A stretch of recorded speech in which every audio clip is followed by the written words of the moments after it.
I was so shattered on Sunday when I heard the news of George's death. I just started crying. It surprised me how deeply felt his loss was for me.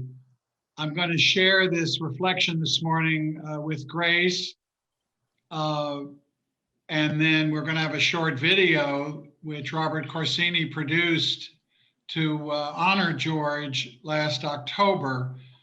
Robert, you're welcome to show still photographs, or maybe it's Michael, while I'm giving a very brief reflection so that we can all see scenes of George's amazing life over the course of his many years. My first memory of George was at a vigil for an execution set here in California. Chris Ponette may have been there. I believe it was Robert Alton Harris.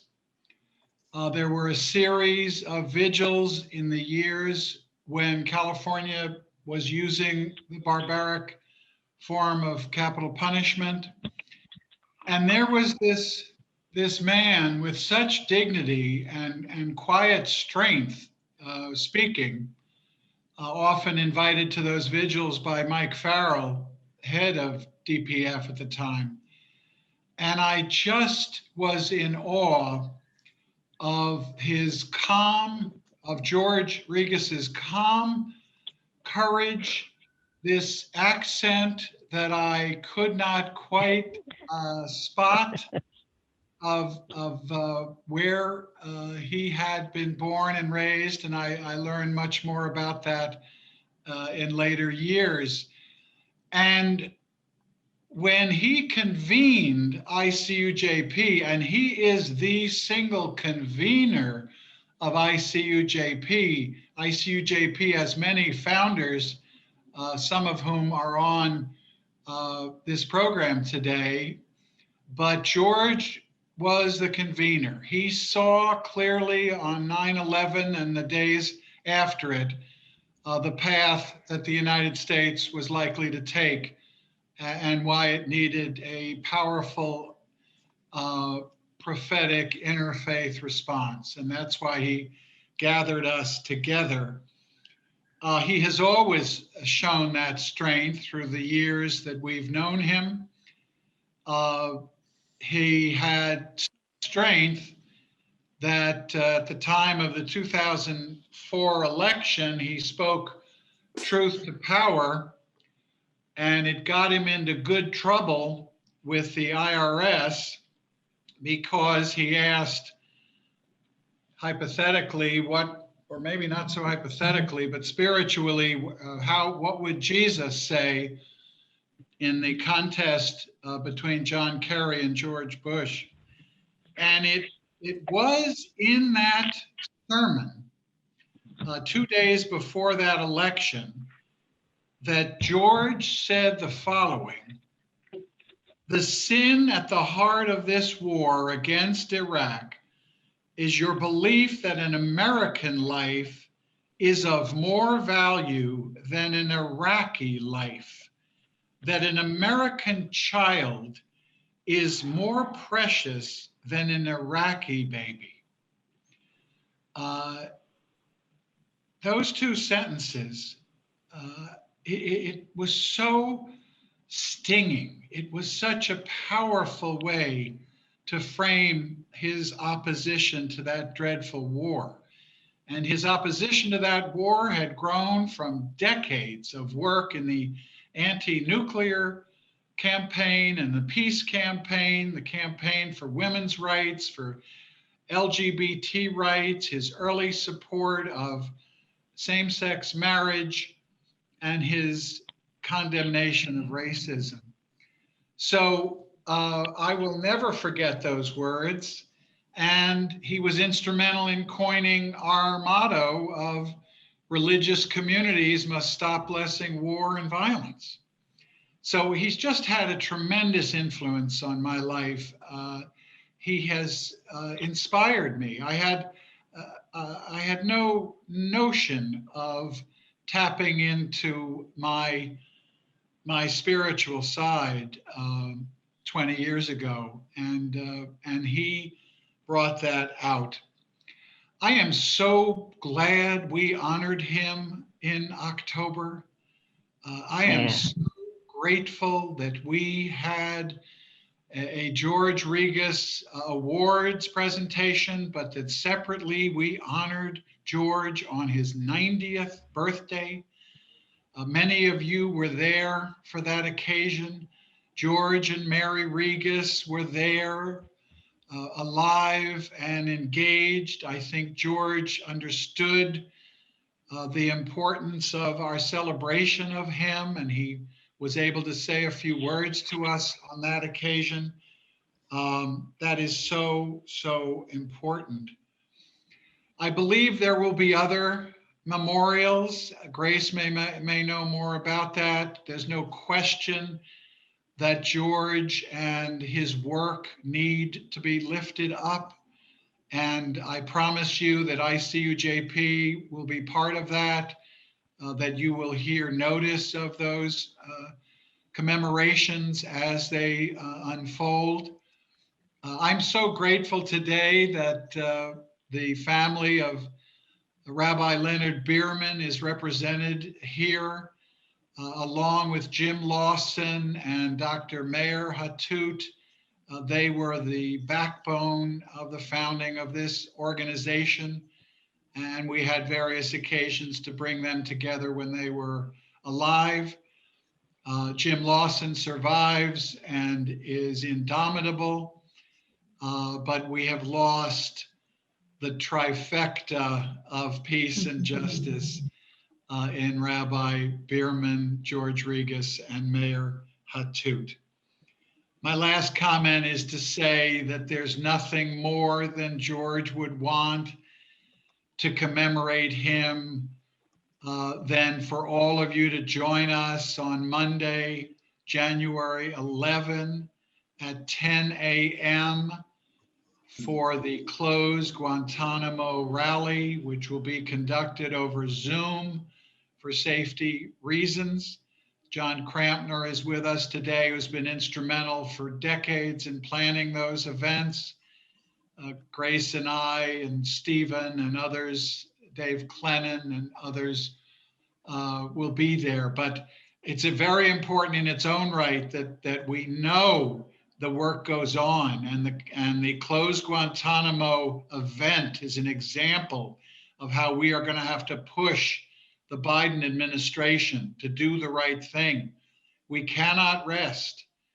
George is resting now peacefully, but we cannot rest, and it's in his spirit and his vision and his demand upon us, the urgency of what George Regas stood for, that we have to come out on Monday, that we have to come out in all future events to pull this administration in the right direction, to stand tall with him. My final comment is that the best sense of heaven that I have ever understood is that heaven resides in the memories of the people you leave behind. George Regas is in heaven because he is in our memories. He is in our thoughts. That's where he resides. And we can multiply this group of 33 people by hundreds of thousands who have been influenced and inspired by George Regas. He led a powerful and good and kind and decent life, a full life that never compromised and stood for something. And he made a big difference. And we have every opportunity to build and continue his legacy. So thank you for listening to that. Stay tuned for future opportunities to recognize George. Please be with us on January 11, and I'll turn this over to Grace Sternis, after which we'll show that video. I'm going to talk a little bit more about a different side of George than we normally had seen him at ICUJP.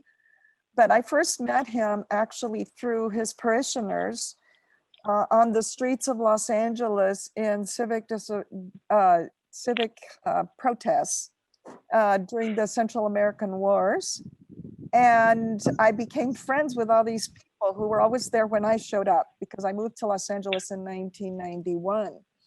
And many of these people, which included Lydia Lopez and John Forney and Marty Coleman and some others who had been in our circle, they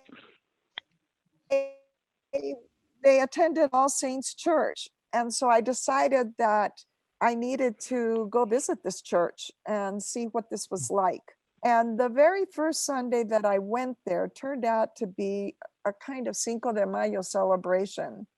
And it was on the streets in front of City Hall and in front between City Hall and the church.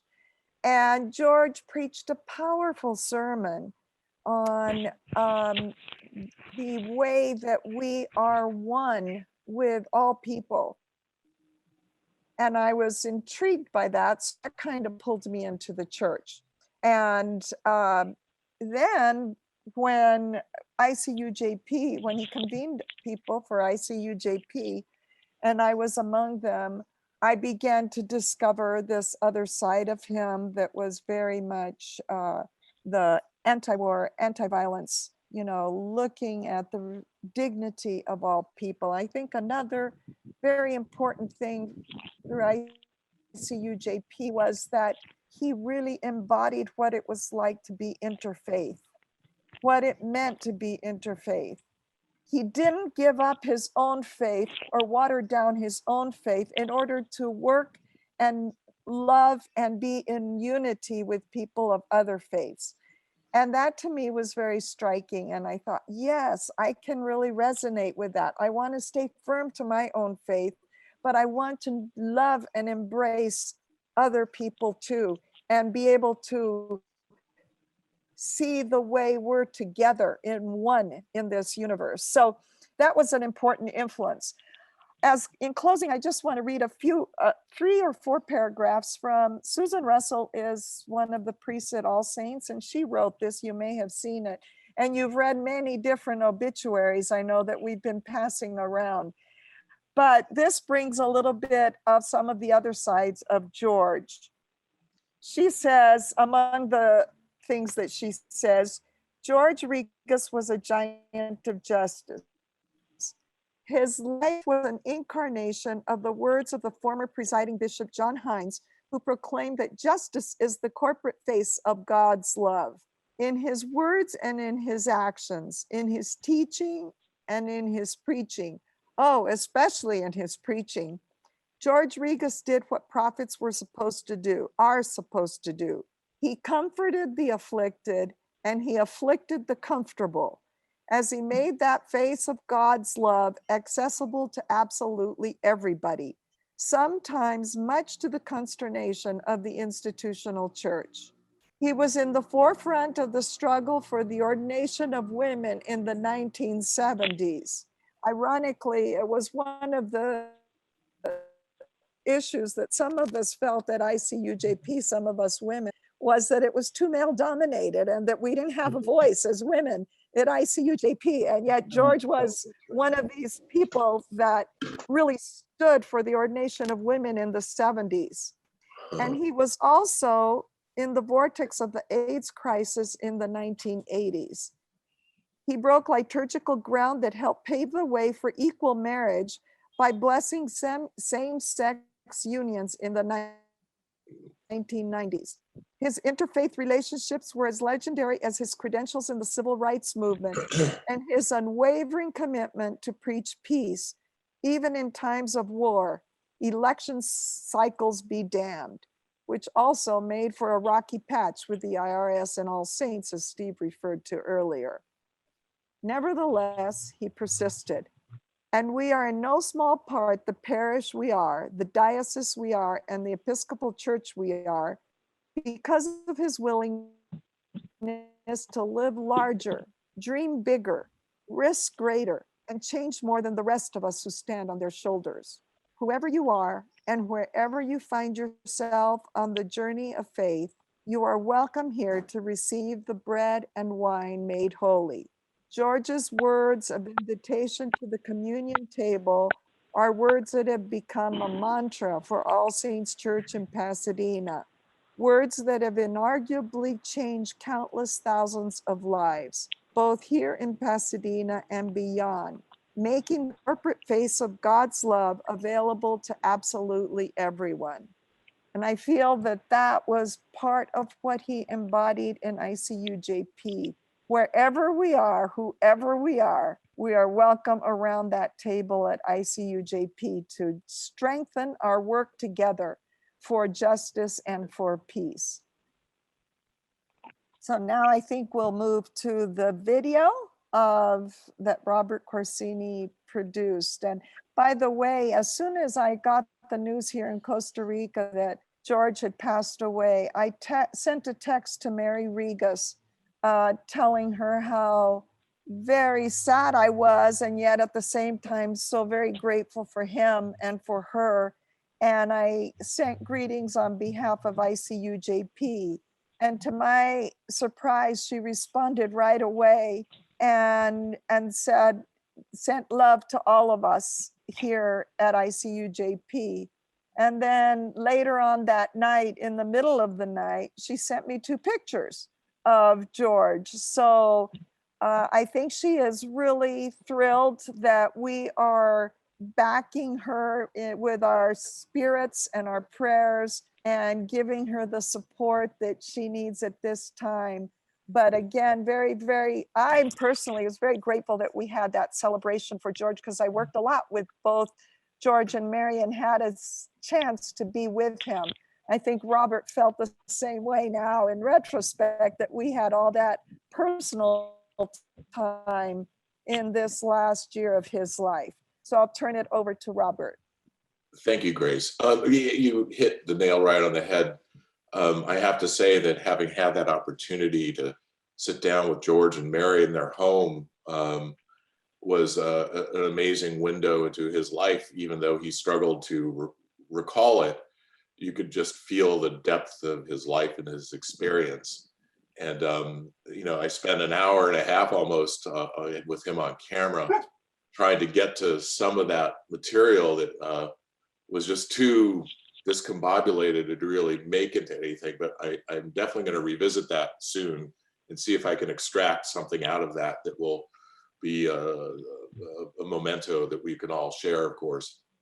I just want to say, though, that in that process of interviewing him with Mary, his mind constantly reset to a level of anti-fascism that was core to his being. And it was interesting because that was his base. That's where he came from. It was really about standing against that authoritarianism that we're seeing around us now, and this terrible toxicity.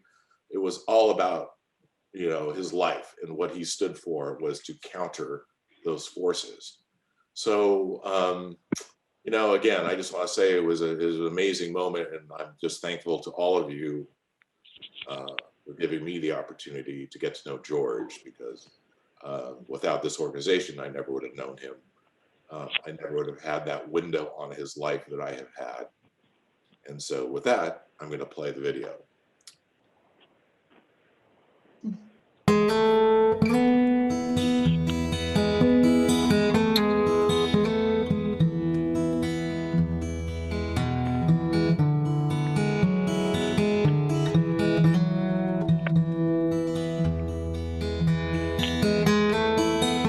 When they write the history of peace and justice in America in the modern era, an entire chapter should be devoted to the Reverend George Regas. Today, we gather to confront the greatest obscenity imaginable.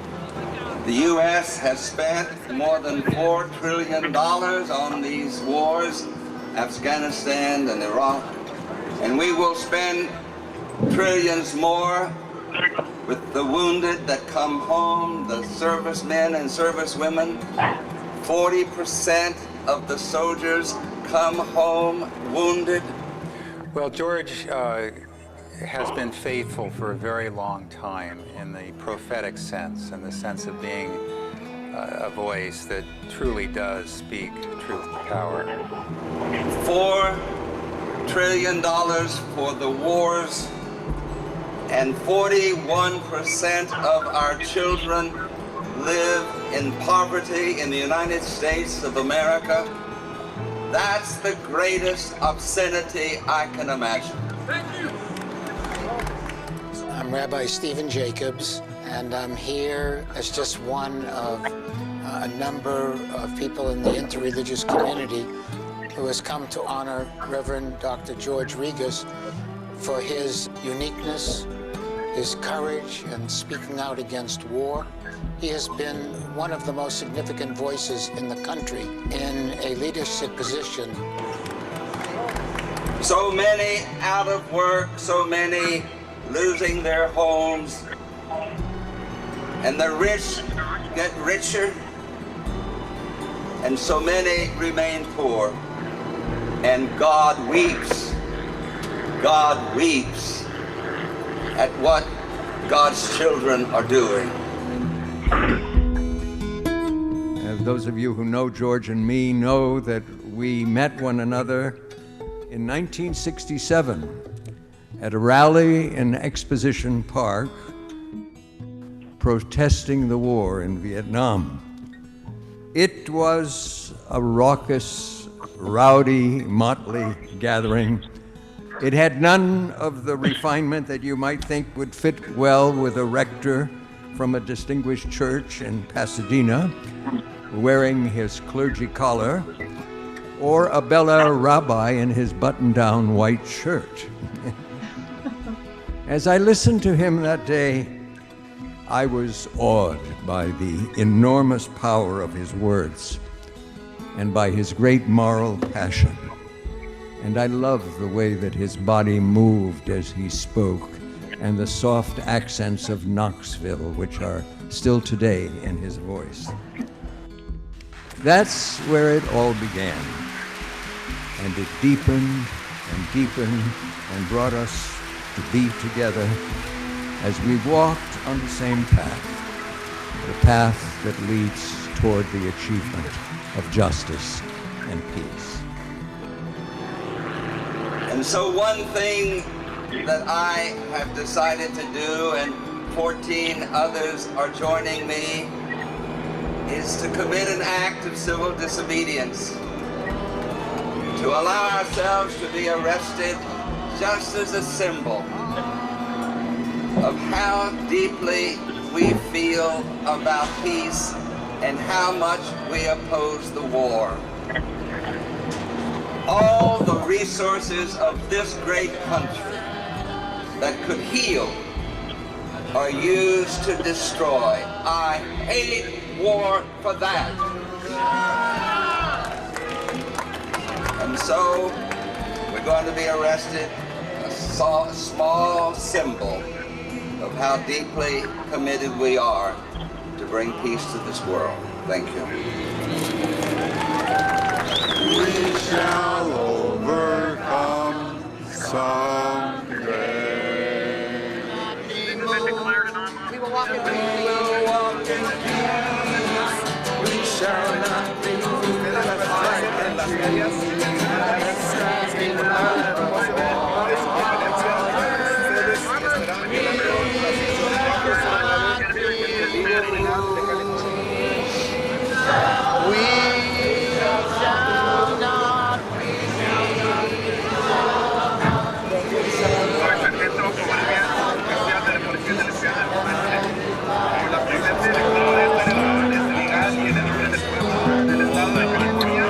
Ordeno que todas las personas unidas Let us continue to be resolute in our work for peace and justice. So may the Great Spirit bless you and keep you. Make his and her face to shine upon you. Lift up their light upon you and grant you peace and joy this day and until the end of time. Amen. Amen.